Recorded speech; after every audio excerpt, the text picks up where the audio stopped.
Hi, I'm Amy from Cruise Select and I'm here with Paul Beale, the National Sales Director of the UK for Regent Seven Seas Cruises. We are on board Seven Seas Splendor, which is brand spanking new. It's stunning, and thank you for giving us a couple of minutes of your time to just talk to our clients, answer some questions for us. And actually, I must say, I'm quite distracted by how beautiful this plate is. We're currently in the private dining room area between Regent 7 and Chartreuse, some of the specialty restaurants on board. Can you just explain a little bit about the concept of this particular room? Absolutely. Well, this is quite an unusual room in itself, actually. First of all, hello. Thank you for coming on board. And I'm sure it's a real hardship for you to come on board our ultra luxury 6-star vessel as it is. Now, this is actually the study, and this is the only private area we have on board the ship. The rest of the ship is accessible to every single level, from our veranda suites to any of the name suites we have on board as well, the grands, the masters as well.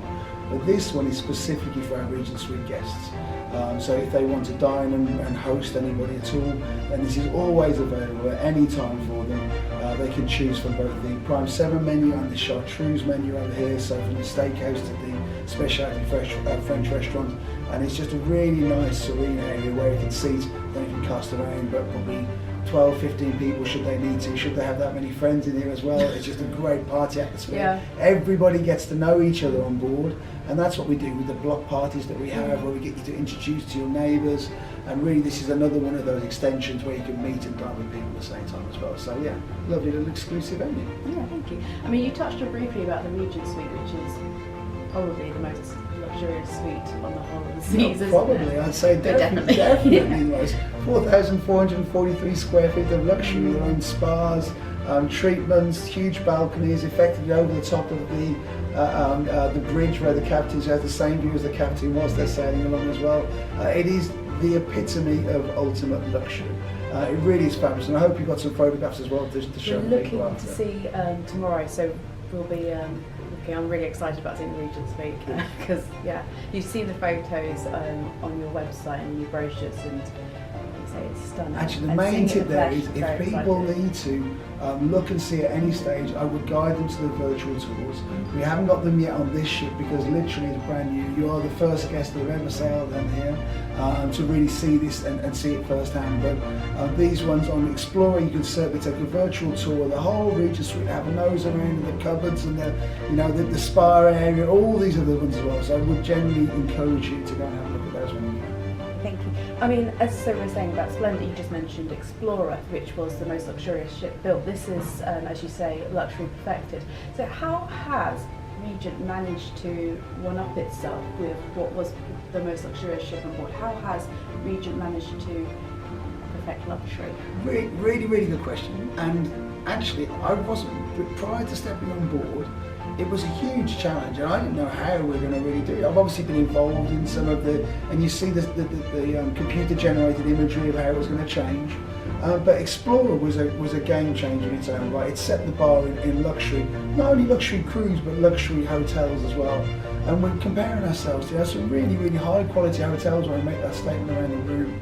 And I think generally people don't appreciate the amount of retail space that you can get on board a cruise ship, and that's what we absolutely have on here as well, using the Regent Suite before as an example.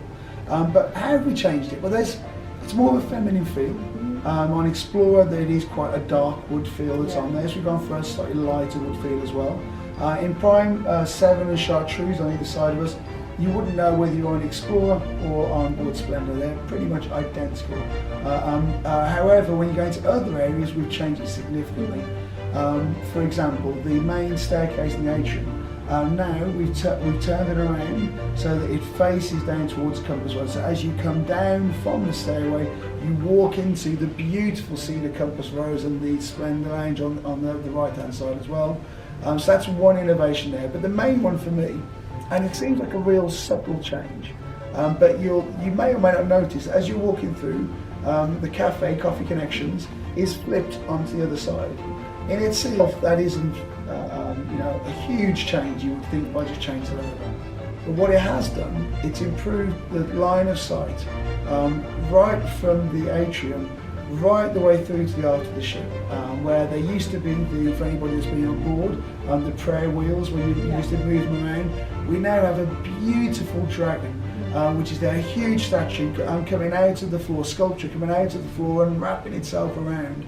And you get that line of sight as soon as you look down the corridor. And you know, if you can illustrate that and show your guests, it's really good. But that, to me, there's so many more things, so many more things.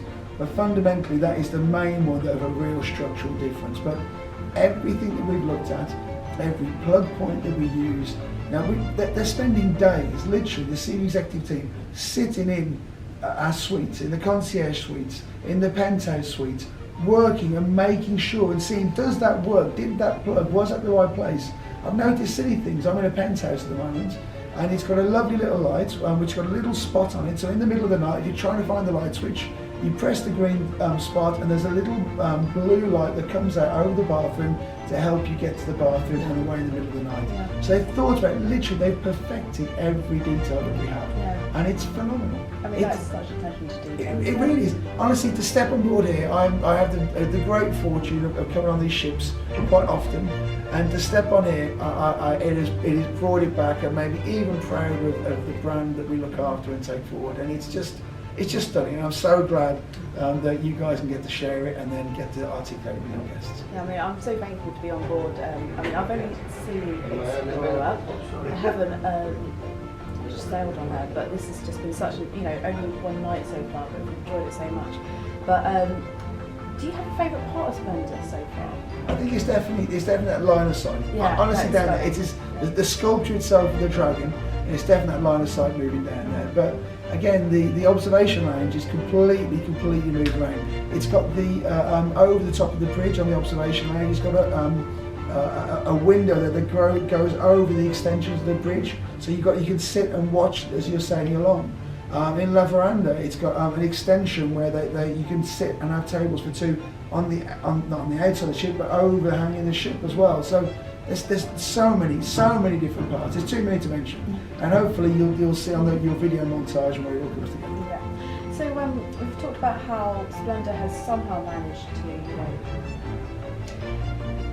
even improve on what was brilliant before. What's next for Regent, would you say?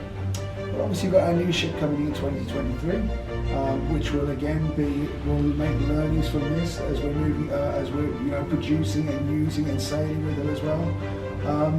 But it is to deliver luxury. One thing that I see, when you deliver something extraordinary, eventually it becomes the norm.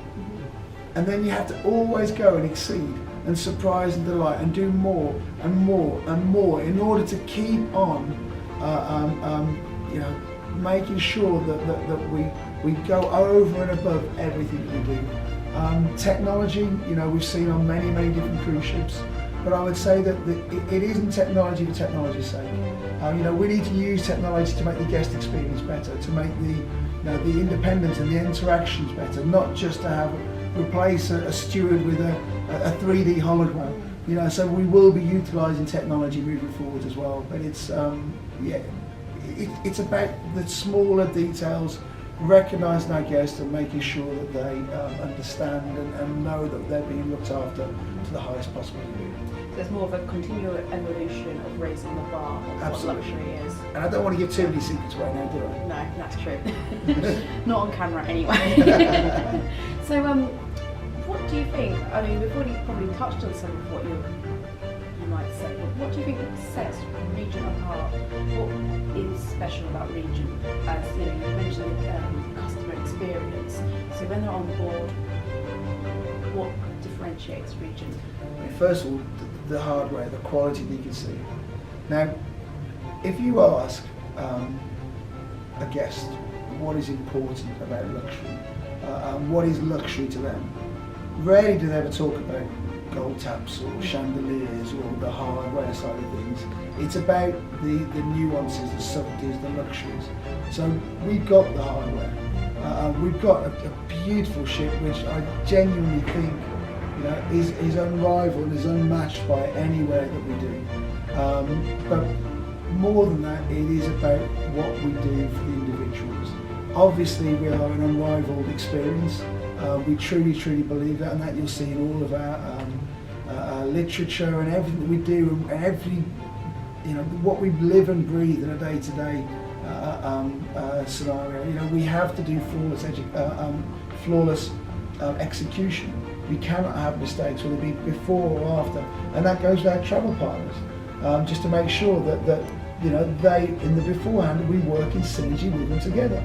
We want to make sure that we work as close as we can, so that we deliver the perfect experience from the beginning of their holiday right the way through until after the holiday, and then to inspire on the next holiday as well. But we are all inclusive. We have everything from the shore excursion, we offer unlimited shore excursion, not just a shore excursion every port. The gratuities all included. The fine wines, the specialty restaurants. The specialty restaurants we have are incredible. The flights, the transfers, all of these things. It's incredible value. Yeah.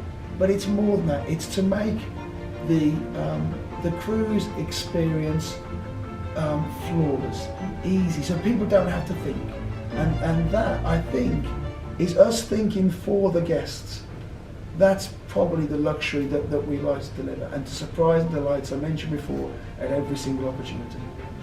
Okay, thank you, and thanks for giving us your time for this interview. My pleasure. It's been interesting to hear your thoughts and sharing them with our customers, so thank you. Fabulous, and thank you for coming on board and enjoying the product. Yeah, and thanks for having us on board. Excellent. Cheers. Thank you.